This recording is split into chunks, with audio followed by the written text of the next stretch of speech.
Dear students,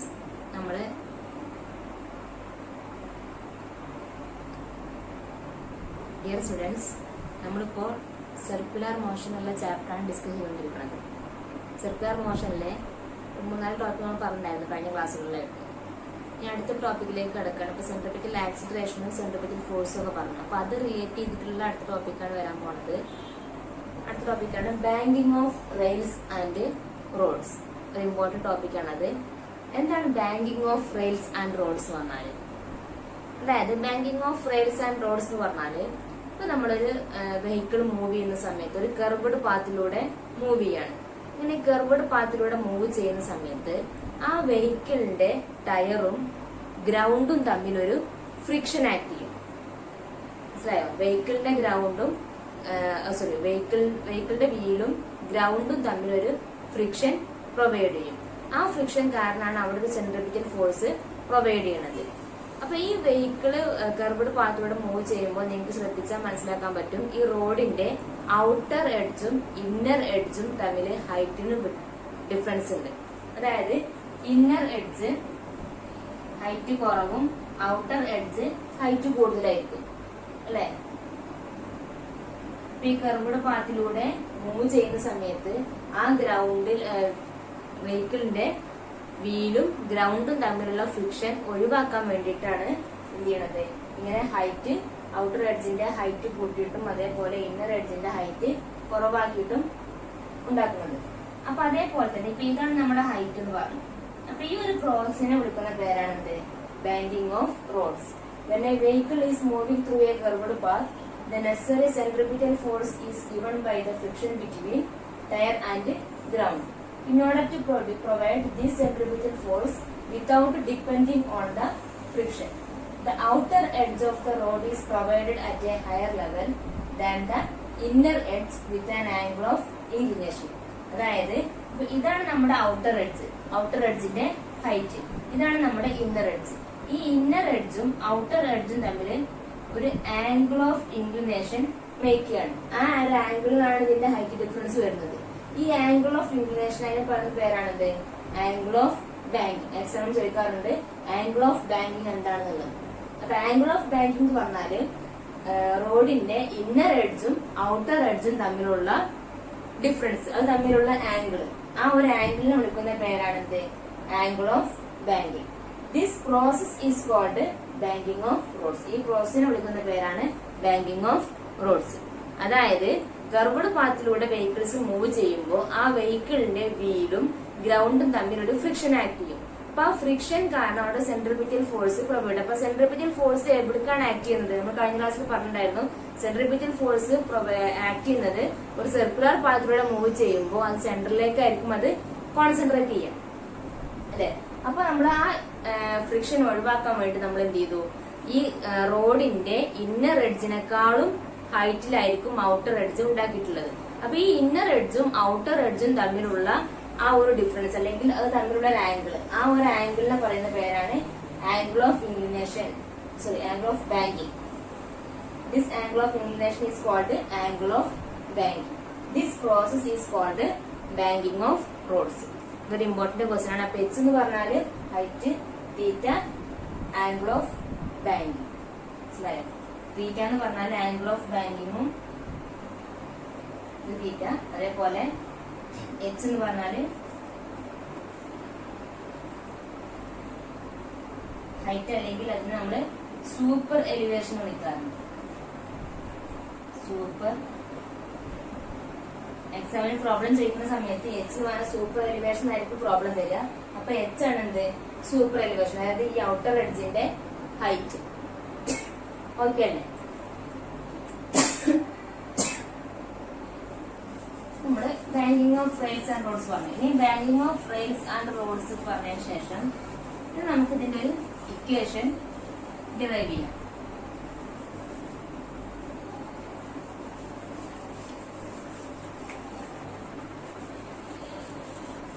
അതായത് ഈ height, അതായത് ഔട്ടർ എഡ്ജിന്റെ ഒരു ഹൈറ്റ് കാൽക്കുലേറ്റ് ചെയ്യാൻ ഒരു ഇക്വേഷൻ വേണം. അതായത് എച്ചിനുള്ള ഇക്വേഷൻ വേണം. ആ എച്ചിനുള്ള ഇക്വേഷനാണ് നമ്മൾ ആദ്യം ചെയ്യാൻ പോകുന്നത്. ഫസ്റ്റ് നമ്മളിവിടെ ഇതാണ് നമ്മുടെ ഔട്ടർ എഡ്ജ് അല്ലേ, എച്ച്. ഇത് തീറ്റ. ഇവിടെ നമ്മള് ഡി എന്ന് പറഞ്ഞു. ഈ ഡി എന്ന് പറഞ്ഞാല് gauge of the road.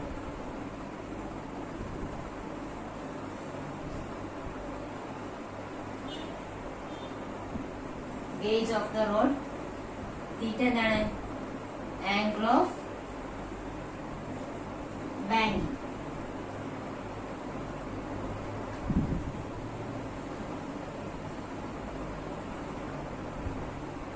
Angle of banking. H super elevation.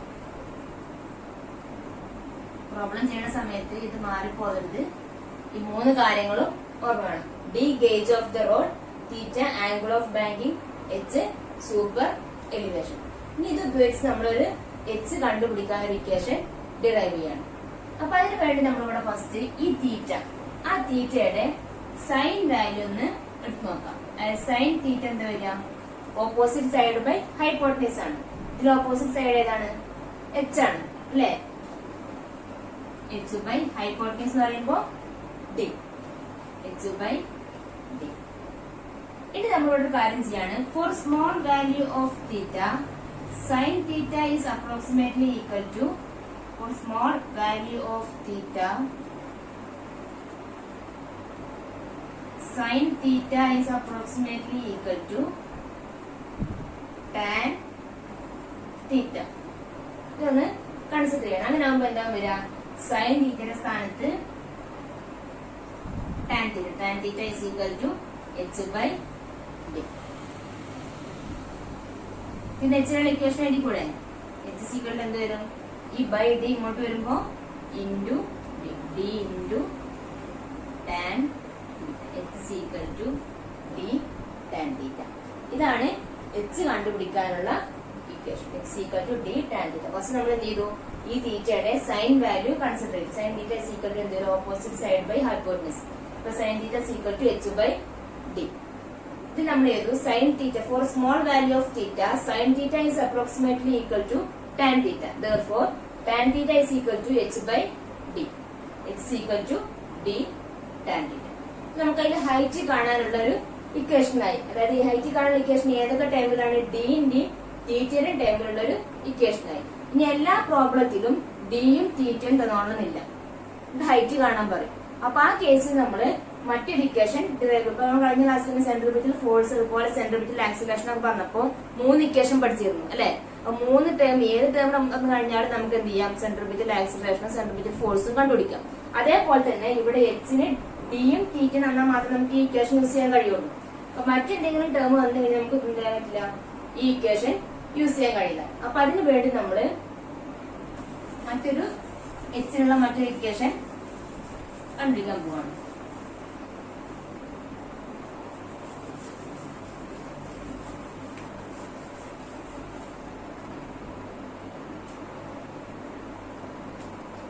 First നമ്മളിവിടെ നേരത്തെ പറഞ്ഞ പോലെ തന്നെ ഫിഗർ ഒന്ന് കൺസിഡർ ചെയ്യും.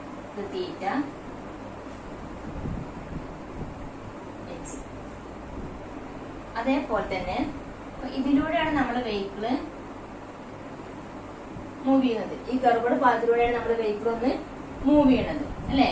അപ്പൊ ഈ വെഹിക്കിൾ മൂവ് ചെയ്യുമ്പോ നമ്മൾ പറഞ്ഞിട്ടുണ്ടായിരുന്നു, ഒരു സർക്കുലർ പാത്തിലൂടെ മൂവ് ചെയ്യുമ്പോൾ ആ സർക്കുലർ പാത്തിന്റെ സെന്ററിലേക്കായിരിക്കും സെൻട്രിപിറ്റൽ ഫോഴ്സ് ആക്ട് ചെയ്യാന്ന് പറഞ്ഞിട്ട് വേർഡ്സ് സെന്റർ ആയിരിക്കും എന്ന് പറഞ്ഞിരുന്നു. അങ്ങനെയാണെങ്കിൽ ഈ വെഹിക്കിൾ മൂവ് ചെയ്യുമ്പോൾ അതിന്റെ ഫോഴ്സ് എങ്ങോട്ടായിരിക്കും? ഇങ്ങോട്ടായിരിക്കും. സെൻട്രിപിറ്റൽ ഫോഴ്സ് നമ്മൾ എഫ് റെപ്രസെന്റ് ചെയ്തിരുന്നു. അതേപോലെ തന്നെ ഇതിന്റെ വെയിറ്റ്, അതായത് കാറാണെന്നുണ്ടെങ്കിൽ കാർ വെഹിക്കിളിന്റെ വെയിറ്റിനെ നമ്മൾ എം ജിന്ന് റെപ്രസെന്റ് ചെയ്തു. അതായത് വെയിറ്റ് എന്ന് പറഞ്ഞാൽ മാസ് ഇൻറ്റു ഗ്രാവിറ്റി. അപ്പൊ എം ഇൻറ്റു ജി. അപ്പൊ കാറിന്റെ വെയിറ്റ് നമ്മൾ എം ജിന്ന് കൊടുത്തു.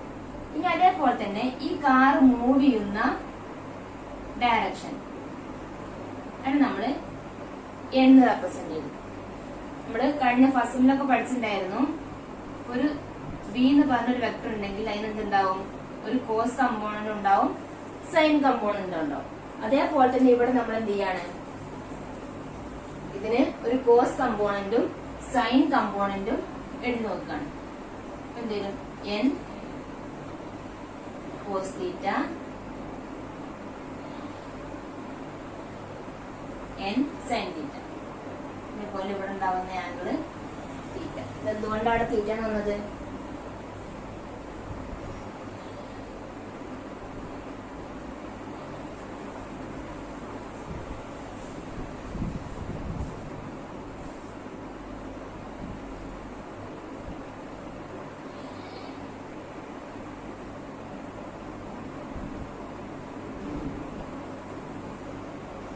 കോസ് തീറ്റ ഇത്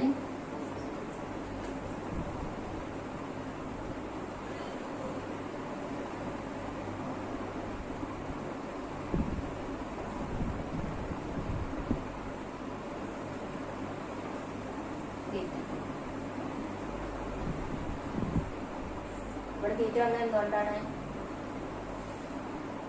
ഇത് നമ്മുടെ ആംഗിൾ ഓഫ് ഇൻക്ലിനേഷൻ ആണ് അല്ലെ. വെഹിക്കിൾ മൂവ് ചെയ്യുമ്പോൾ അതനുസരിച്ചുള്ള ആംഗിൾ ഓഫ് ഇൻക്ലിനേഷൻ അവിടെ കൊടുത്തിട്ടുണ്ട്. അപ്പൊ ഇവിടെ തീറ്റ വന്നു. അതേപോലെ തന്നെ ഇപ്പൊ നമ്മൾ എന്നിന്റെ കോസ് കമ്പോണന്റും സൈൻ കമ്പോണന്റും കൺസിഡർ ചെയ്തു. ഇനി നമ്മള് ഇതില് എന്ത് ചെയ്യാണ്? എച്ച് കാണാനുള്ള ഇക്വേഷൻ ഒന്ന് എഴുതി നോക്കാം. ഫസ്റ്റ് ഇവിടെ നോക്കുക. ഇവിടെ സെൻട്രിപിറ്റൽ ഫോഴ്സ് ആക്ട് ചെയ്യണമെന്ന് പറഞ്ഞു അല്ലെ. ആ സെൻട്രിപിറ്റൽ ഫോഴ്സ് എന്ന് പറഞ്ഞാല് ഈ സൈൻ n സൈൻ തീറ്റയ്ക്ക് ഈക്വൽ ആയിരിക്കും. സെൻട്രിപിറ്റൽ ഫോഴ്സിന്റെ കമ്പോണന്റ് n സൈൻ തീറ്റയും അതേപോലെ ഈ ബോഡി അല്ലെങ്കിൽ ഈ വെഹിക്കിളിന്റെ വെയിറ്റിന്റെ component that is equal to n cos theta ആയിരിക്കും. അപ്പൊ നമുക്കൊന്ന് എഴുതി നോക്കാം. First F C is equal to n sine theta. F C is equal to n sine theta. We have നമ്മൾ കഴിഞ്ഞ ക്ലാസ്സിൽ സെൻട്രിപിറ്റൽ ഫോഴ്സിനുള്ള 3 ഇക്വേഷൻ പഠിച്ചിട്ടുണ്ടായിരുന്നു. ആ 3 ഇക്വേഷനിൽ ഒരു ഇക്വേഷൻ കൺസിഡർ ചെയ്യാണ്. F C equal to M V square by R എന്നുള്ള equation consider ചെയ്യാണ്. Therefore, അപ്പൊ എന്ത് വരും? ഈ എഫ് സിയുടെ സ്ഥാനത്ത് M V square by R that is equal to n sine theta. ഇത് നമ്മൾ ഇക്വേഷൻ നമ്പർ 1 കൊടുത്തു. ഇനി ഇതേപോലെ M G equal to n cos theta. ഇത് നമ്മള് ഇക്വേഷൻ നമ്പർ 2 കൊടുത്തു. ഈ രണ്ട് ഇക്വേഷനും കൂടെ ഒന്ന് ഡിവൈഡ് ചെയ്യുക. ഇക്വേഷൻ നമ്പർ 1/2 ചെയ്തു നോക്കുക. 1/2 ചെയ്യുമ്പോൾ n ഉള്ളത് ലെഫ്റ്റ് സൈഡുമായിട്ട് ഡിവൈഡ് ചെയ്യുക, റൈറ്റ് സൈഡുമായിട്ട് ഡിവൈഡ് ചെയ്യുക. അപ്പൊ ആദ്യം നമുക്ക് ഈ സൈഡ് ഒന്ന് ഡിവൈഡ് ചെയ്യാം. അതായത് n sine theta by equation arrange ചെയ്ത് എഴുതാൻ വേണ്ടിയിട്ടാണ് ആദ്യം തന്നെ ചെയ്യണത്. That is equal to M V square by R by M G. By M G എന്ന് പറയുമ്പോൾ ഈ ആറിന്റെ കൂടെ ആവും വരാം. M V square by R into M G. ഇതിൽ ക്യാൻസൽ ചെയ്യാനുള്ളത് ക്യാൻസൽ ചെയ്യാം. എന്നും എന്നും ക്യാൻസലായി, എമ്മും എം. ബാക്കി എന്താ വരിക? Sine theta by cos theta that is tan theta. Tan theta is equal to ഇവിടെ V square by R into G, R G. Tan theta is equal to B square by R G. അപ്പൊ tan theta is equal to B square by R G എന്നാണ്. നമുക്ക് എന്താ കണ്ടുപിടിക്കേണ്ടത്? H കാണാനുള്ള equation നമുക്ക് വേണ്ടത് അല്ലെ. ഇത് മറ്റൊരു ഇക്വേഷൻ ആണ്. Tan theta is equal to B square by R G. ഇതൊക്കെ വെച്ചിട്ട് പ്രോബ്ലം ചോദിക്കും. ഇത് ഡെറിവേഷൻ കംപ്ലീറ്റ് ആയിട്ടില്ല. ഈ എച്ച് ഇതിലെങ്ങനെയാണ് നമ്മൾ എച്ചിനെ കൊണ്ടുവരിക? നമ്മൾ നേരത്തെ tan theta is equal to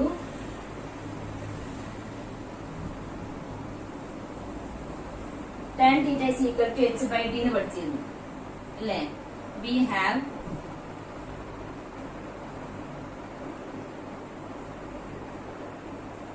have tan theta is equal to H by D. ഇനി എന്ത് ചെയ്യാം? നമുക്ക് 3 എന്നും കൊടുക്കാം, ഇതിനെ 4 എന്നും കൊടുക്കാം. ഈ ഇക്വേഷൻ നമ്പർ 4 3 ഒന്ന് കൊടുത്തു നോക്കാം. Substitute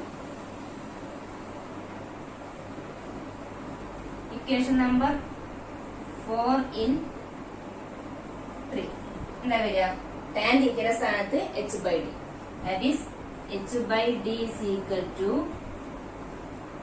V square by R G. ഇതിന്റെ എച്ചിനുള്ള ഇക്വേഷൻ ആയിരിക്കൂടെ? എന്താ വരിക? എച്ച് ഈസ് ഈക്വൽ ടു ഈ ബൈ ഡി ഇങ്ങോട്ട് പോകുമ്പോ ഇൻറ്റു ബി സ്ക്വയർ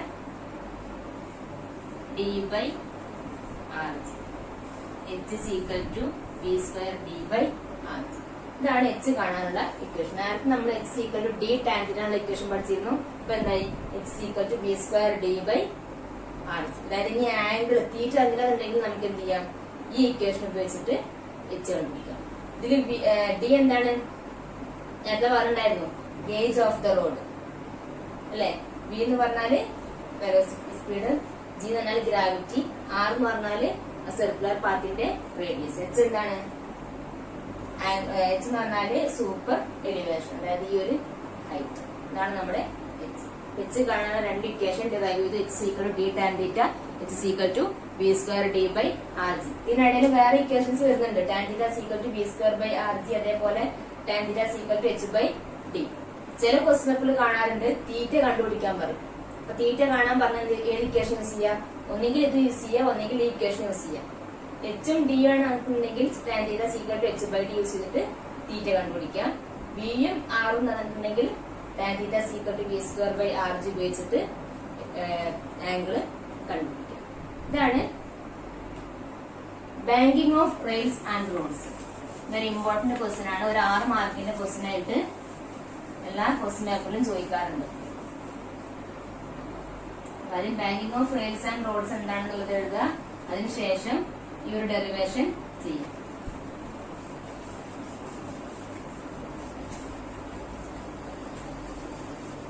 നമ്മുടെ ഫസ്റ്റ് മൊഡ്യൂളിലെ ഫസ്റ്റ് ചാപ്റ്റർ തീർന്നിട്ടുണ്ട്.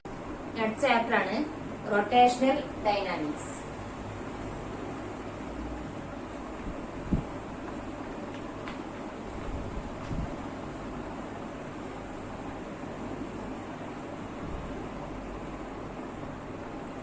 Rotational dynamics.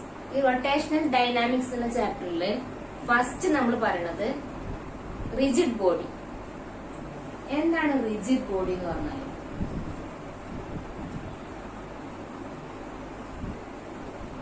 Rigid body. Rigid body എന്ന് പറഞ്ഞാല് ഒരു ബോഡി, ആ ബോഡിയുടെ സൈസിനോ ഷേപ്പിനോ അതിനെന്ത് ചെയ്യാൻ പറ്റില്ല. എക്സ്റ്റേണൽ ആയിട്ടൊരു ഫോഴ്സ് കൊടുത്തു കഴിഞ്ഞാലും ഏത് ഫോഴ്സ് അപ്ലൈ ചെയ്ത് കഴിഞ്ഞാലും ആ ബോഡിയുടെ സൈസിനോ ഷേപ്പിനോ ഒരു ചേഞ്ച് ഉണ്ടാവില്ല. അത്തരം ബോഡിയെ വിളിക്കുന്ന പേരാണ് റിജിഡ് ബോഡി. ഒരു ബോഡിയുടെ മുകളിൽ നമ്മൾ ഫോഴ്സ് ആക്ട് ചെയ്ത് കഴിഞ്ഞാൽ ആ ബോഡിയുടെ സൈസിനോ ഷേപ്പിനോ ഒരു ചേഞ്ച് ഉണ്ടാവില്ല. അത്തരം ബോഡിയെ വിളിക്കുന്ന പേരാണ് എന്ത്? Rigid body. A body definition പറയുമ്പോൾ a body whose size or shape not change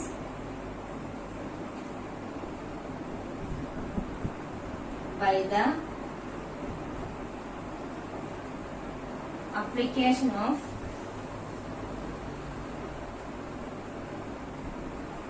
force. A body whose size or shape not changed by the application of force is called rigid body. ഇനി നമ്മൾ ഇവിടെ ഒരു body consider ചെയ്യണം. ഇതാണ് നമ്മുടെ rigid body എന്ന് consider ചെയ്യാണ്. External ആയിട്ട് ഫോഴ്സ് അപ്ലൈ ചെയ്ത് കഴിഞ്ഞാൽ അതിനെ പറ്റില്ല, അതിന്റെ സൈസിനോ ഷേപ്പിനോ ചേഞ്ച് ചെയ്യാൻ കഴിയുന്നില്ല. അപ്പൊ ഈ ബോഡി റൊട്ടേറ്റ് ചെയ്യുന്നുണ്ട്. ആ ബോഡി റൊട്ടേറ്റ് ചെയ്യുന്ന ആക്സിസ് ആണ് ഈ കാണിച്ചിട്ടുള്ളത് XY. XY എന്ന് പറഞ്ഞ ആക്സിസിലാണ് ആ ബോഡി റൊട്ടേറ്റ് ചെയ്യുന്നത്. അതേപോലെ തന്നെ ഇതൊരു ബോഡി ആണെങ്കിലും ആ ബോഡിയിൽ എന്തുണ്ട്? ഒരുപാട് പാർട്ടിക്കിൾസ് ഉണ്ട് അല്ലെ. ആ പാർട്ടിക്കിളിന് ഒരു മാസ് ഉണ്ട്. ആ മാസിനെ നമ്മൾ M ആയിട്ട് കൺസിഡർ ചെയ്തു. ഇനി നമ്മൾ പറയാണ് ഇപ്പൊ ഈ റിജിഡ് ബോഡിയിൽ ഉണ്ടാകുന്ന പാർട്ടിക്കിൾസ്, ഈ പാർട്ടിക്കിൾസ് എന്ത് ചെയ്യാൻ പറ്റുന്നില്ല. ആ ഒരു റിജിഡ് ബോഡിക്ക് അതിന്റെ സ്റ്റേറ്റിൽ നിന്ന് സ്വയം അതിന് ചേഞ്ച് ചെയ്യാൻ കഴിയുന്നില്ല. The inability of a body, അതായത് ആ ബോഡിക്ക് എന്ത് ചെയ്യാൻ പറ്റുന്നില്ല, അതിന്റെ ബോഡിയിൽ നിന്ന് അതിന്റെ ഒറിജിനൽ സ്റ്റേറ്റിൽ നിന്നോ അല്ലെങ്കിൽ അതിന്റെ റൊട്ടേഷണൽ മോഷൻ അല്ലെങ്കിൽ സർക്കുലർ മോഷൻ എന്നുള്ള സ്റ്റേറ്റിൽ നിന്നോ അതിന് സ്വയം മാറ്റം വരുത്താൻ കഴിയില്ല. അത്തരം മോഷനെ വിളിക്കുന്ന പേരാണെന്ത്? Moment of inertia. Moment of inertia. അതായത് നമ്മള് എം ഐന്ന് റെപ്രസെന്റ് ചെയ്യും. Moment of inertia M I. അതായത് the inability of a body to change that state of rest or uniform circular motion. The inability of a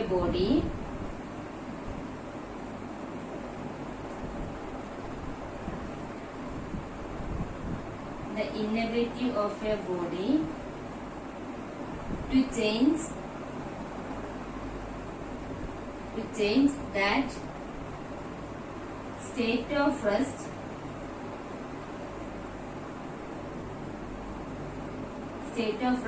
or state of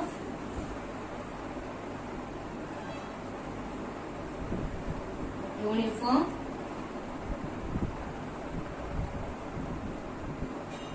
circular motion.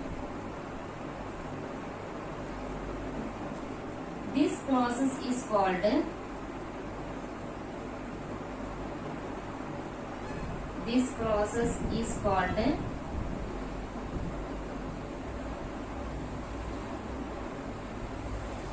moment of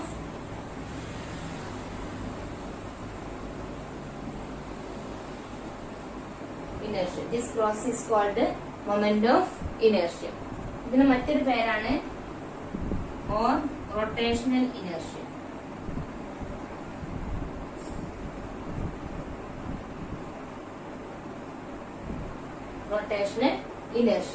ഈ rotational inertia നമ്മള് moment of inertia നമുക്ക് common ആയിട്ട് ഐന്ന് represent ചെയ്യാം.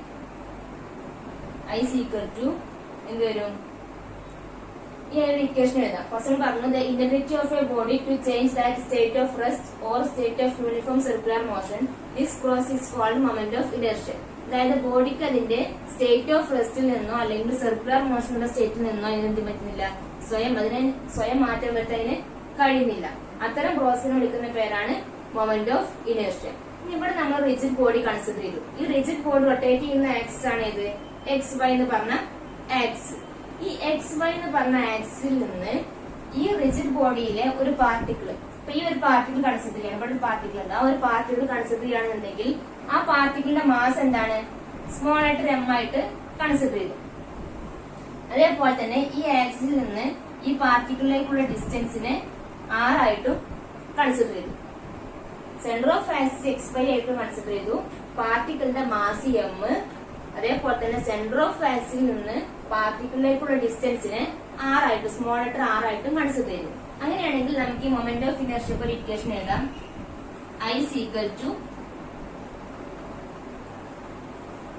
M R square. I equal to M R square. M എന്ന് പറഞ്ഞാല് mass of particle into square of distance between axis of rotation and the particle. അതായത് മാസിന്റെയും ഈ നമ്മൾ റൊട്ടേറ്റ് ചെയ്യുന്ന ആക്സിസും പാർട്ടിക്കിളും തമ്മിലുള്ള ഡിസ്റ്റൻസിന്റെ സ്ക്വയറിന്റെയും മൾട്ടിപ്ലിക്കേഷൻ ഈക്വൽ ആയിരിക്കും എന്ത്? മൊമെന്റ് ഓഫ് ഇനേർഷ്യ എന്ന് പറഞ്ഞാൽ. ഇതാണ് ഇതിലെ ഒരു പാർട്ടിക്കിൾ ഉണ്ടാകുന്ന മൊമെന്റ് ഓഫ് ഇനേർഷ്യ. ഇതിലൊരു പാർട്ടിക്കിൾ മാത്രമാണ് ഉള്ളത് അല്ല, ഒരുപാട് പാർട്ടിക്കിൾസ് ഉണ്ട്. n നമ്പർ ഓഫ് പാർട്ടിക്കിൾസ് ഉണ്ട്. അങ്ങനെയാണെങ്കിൽ നമുക്ക് ഇക്വേഷൻ എഴുതിക്കൂടെ? ഐ ഈക്വൽ ടു എന്ത് വരും? ഇതിപ്പോ ഫസ്റ്റ് പാർട്ടിക്കിൾ ആണെന്ന് കൺസിഡർ ചെയ്യാം അല്ലെ? ഇതൊരു m1 എന്ന് പറഞ്ഞ പാർട്ടിക്കിൾ ആണ്.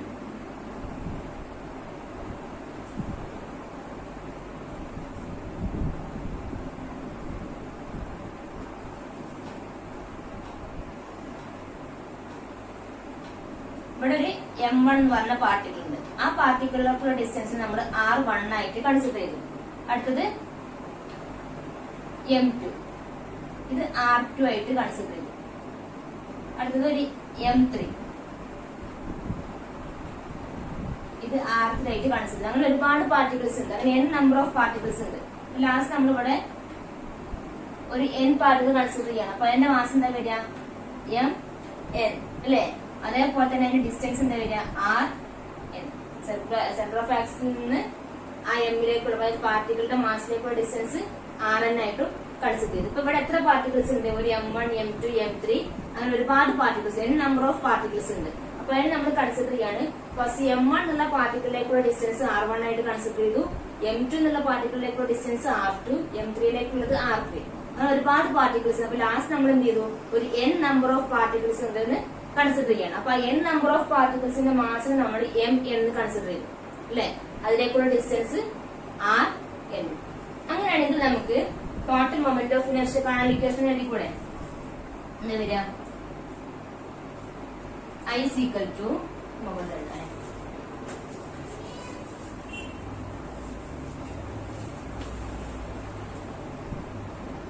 I is equal to first പാർട്ടിക്കിളിന്റെ മൊമെന്റ് ഓഫ് ഇനർഷ്യ എന്താ വരിക? M1 R1 square. ഇത് എങ്ങനെയാ വന്നത്? ഈ ഇക്വേഷൻ ഉപയോഗിച്ചിട്ടാണ്. ഇവിടെ mR2 ആണ്. ഇവിടെ M ന്റെ സ്ഥാനത്ത് എന്താ വരിക? M1 അല്ലേ? R ന്റെ സ്ഥാനത്ത് R1. അപ്പൊ I is equal to M1 R1 square plus അടുത്ത പാർട്ടിക്കിളിന്റെ moment of inertia M2 R2 square plus M3 R3 square plus etcetera. Last എന്ത് വന്നു? MN RN square. ഇതാണ് ടോട്ടൽ മൊമെന്റ് ഓഫ് ഇനർഷ്യ. അപ്പൊ നമുക്ക് ഇതിനെ ടോട്ടൽ ഇക്വേഷൻ ആയിട്ട് എഴുതിക്കൂടാ? I is equal to sigma I is equal to 1 to n mi ri square. അങ്ങനെ എഴുതിക്കൂടെ last equation? അതായത് ഈ ഐന്റെ വാല്യൂ ഏത് വരെ ആകാം? 1 മുതൽ n വരെ ആകാം. അപ്പൊ ഇതിന് നമ്മൾ ടോട്ടൽ ആയിട്ട് ഒരു equation I is equal to sigma I is equal to 1 to n mi ri square. നമ്മൾ ഇതിന്റെ ലാസ്റ്റ് ഒരു ഇക്വേഷൻ എഴുതാണ് I is equal to m r square.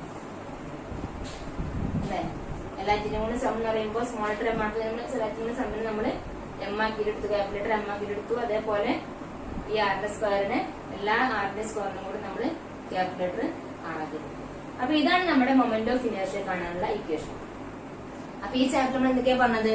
First rigid body എന്താന്ന് പറഞ്ഞു. റിജിഡ് ബോഡി എന്ന് പറഞ്ഞാല് എന്തായിരുന്നു? ഒരു ബോഡിയുടെ മുകളിൽ നമ്മളൊരു എക്സ്റ്റേണൽ ആയിട്ട് ഫോഴ്സ് ആക്ട് ചെയ്ത് കഴിഞ്ഞാലും ആ ബോഡിയുടെ സൈസിനോ ഷേപ്പിനോ ചേഞ്ച് ഉണ്ടാവില്ല. അത്തരം ബോഡി വിളിക്കുന്ന പേരാണ് റിജിഡ് ബോഡി. പിന്നെ നമ്മൾ പറഞ്ഞത് moment of inertia. Moment of inertia പറഞ്ഞാൽ എന്താണ്? The inability of a body to change that state of rest or state of uniform circular motion is called moment of inertia or rotational inertia. ഈ moment of inertia നമ്മൾ ഐന്ന് represent ചെയ്തിരുന്നു. അതിനുശേഷം നമ്മൾ എന്ത് ചെയ്തു? ആ ഐനൊരു ഇക്വേഷൻ എഴുതി mR2. ഇത് എങ്ങനെയാ വന്നത്? നമ്മൾ റിജിഡ് ബോഡി ആദ്യം കൺസിഡർ ചെയ്തു. ആ റിജിഡ് ബോഡി റൊട്ടേറ്റ് ചെയ്യുന്ന എക്സ് ആണ് XY എന്ന് പറഞ്ഞ ആക്സ്. ആ ആക്സിൽ നിന്ന് ഈ റിജിഡ് ബോഡിയിൽ ഒരുപാട് പാർട്ടിക്കിൾസ് ഉണ്ടാവും. ഫസ്റ്റ് നമ്മൾ ഒരു പാർട്ടിക്കിൾ മാത്രം കൺസിഡർ ചെയ്തു. ആ പാർട്ടിക്കിളിന്റെ മാസിനെ M ആയിട്ട് കൺസിഡർ ചെയ്തു. അതിലേക്കുള്ള ഡിസ്റ്റൻസ്, അതായത് ആക്സിൽ നിന്ന് ആ പാർട്ടിക്കിളിലേക്കുള്ള ഡിസ്റ്റൻസിനെ സ്മോൾ ലെറ്റർ R ആയിട്ടും കൺസിഡർ ചെയ്തു. അത് വെച്ച് നമ്മൾ I is equal to mR2 എന്ന് പറഞ്ഞ ഇക്വേഷൻ എഴുതി. ഇത് ഒരു പാർട്ടിക്കിളിന്റെ മാത്രം മൊമെന്റ് ഓഫ് ഇനർഷ്യയാണ്. നമുക്ക് ഇവിടെ റിജിഡ് ബോഡിയിൽ ഒരു പാർട്ടിക്കിൾ മാത്രമല്ല ഉള്ളത്, നമ്പർ ഓഫ് പാർട്ടിക്കിൾസ് ഉണ്ട്. അപ്പൊ ആ നമ്പർ ഓഫ് പാർട്ടിക്കിൾസിന്റെ ഇക്വേഷൻ എഴുതാൻ വേണ്ടി നമ്മൾ ഫസ്റ്റ് ഓരോ പാർട്ടിക്കിൾ ആയിട്ട് കൺസിഡർ ചെയ്തു. ഫസ്റ്റ് M1 എന്നുള്ള പാർട്ടിക്കിൾ M2 M3 അങ്ങനെ എക്സെട്ര Mn വരെ കൺസിഡർ ചെയ്തു. അതിലേക്കുള്ള ഡിസ്റ്റൻസിനെ കൺസിഡർ ചെയ്തു. അത് നമ്മൾ ഇതേപോലെ ഓരോ പാർട്ടിക്കിളിന്റെയും മൊമെന്റ് ഓഫ് ഇനർഷ്യക്കുള്ള ഇക്വേഷൻ എഴുതി. ലാസ്റ്റ് നമ്മൾ എല്ലാം കൂടി ആഡ് ചെയ്തിട്ട് അതിനൊരു summation formula sigma I is equal to 1 to n mi ri square. Last നമ്മൾ അതിനൊരു മൊമെന്റ് ഓഫ് ഇനർഷ്യക്ക് ഒരു ഇക്വേഷൻ എഴുതി. ഇത് വെച്ചിട്ട് I is equal to mr square. ഇതാണ് മൊമെന്റ് ഓഫ് ഇനർഷ്യ കാണാനുള്ള ഇക്വേഷൻ.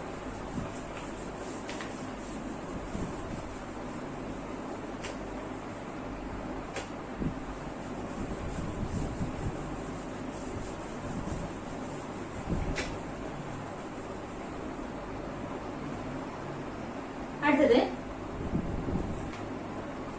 നമ്മള് ബോഡി റൊട്ടേറ്റ് ചെയ്യുന്ന ആക്സ് പറഞ്ഞു അല്ലേ? ഇനി അടുത്ത് നമ്മൾ പറയാൻ പോകുന്നത് സെന്റർ ഓഫ് മാസ്.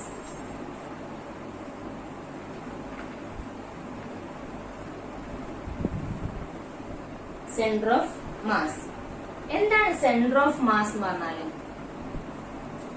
അതിപ്പോ നമ്മൾ നേരത്തെ ഈ ഒരു റിജിഡ് ബോഡി കൺസിഡർ ചെയ്തപ്പോ നമ്മൾ പറഞ്ഞിട്ടുണ്ടായിരുന്നു ഇത് അതിന്റെ ആക്സ് അല്ല, റൊട്ടേറ്റ് ചെയ്യുന്ന ആക്സ് XY എന്ന് പറഞ്ഞ ആക്സ്. ഇതിൽ ഒരുപാട് പാർട്ടിക്കിൾസ് ഉണ്ടെന്ന് പറഞ്ഞിരുന്നു. ഒരു ബോർഡിന്റെ കേസിലാണെന്നുണ്ടെങ്കിൽ ഒരുപാട് പാർട്ടിക്കിൾസ് ഉണ്ട്. ആ ഓരോ പാർട്ടിക്കിൾസിനും ഓരോ മാസ് ഉണ്ട് അല്ലെ. അപ്പൊ ഈ സെന്റർ ഓഫ് മാസ് എന്ന് പറഞ്ഞാല് ഈ ഒരു ബോഡിയുടെ എല്ലാ പാർട്ടിക്കിൾസിന്റെയും കൂടി ഓരോ പാർട്ടിക്കിളിനും ഓരോ മാസ് ഉണ്ടാവും. ഓരോ മാസിന്റെയും മീൻ പൊസിഷനെ വിളിക്കുന്ന പേരാണെന്ത്? Centre of mass. The mean position of a mass of a body. The mean position of mass of a body is called center of mass. The mean position of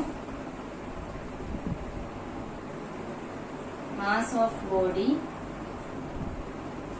is called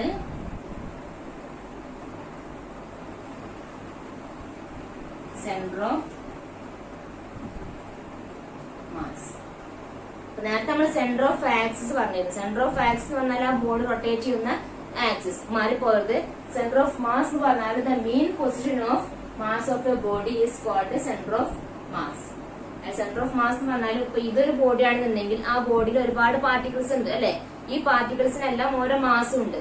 ആ മാസിന്റെ എല്ലാം കൂടി main പൊസിഷനെ വിളിക്കുന്ന പേരാണെന്ത്? Centre of mass. അതായത് ഈ പാർട്ടിക്കിളിന്റെ ഓരോ മാസിന്റെയും കൂടി മീൻ position of mass എവിടെയാണ് വരുന്നത്, മാസിന്റെ മീൻ എവിടെയാണ് വരുന്നത്, ആ പോയിന്റിനെ വിളിക്കുന്ന പേരാണെന്ത്? Centre of mass. അപ്പൊ അത് ഇത്രയും മതി. ബാക്കി നമുക്ക് അടുത്ത ക്ലാസ്സിലായിട്ട് ഡിസ്കസ് ചെയ്യാം.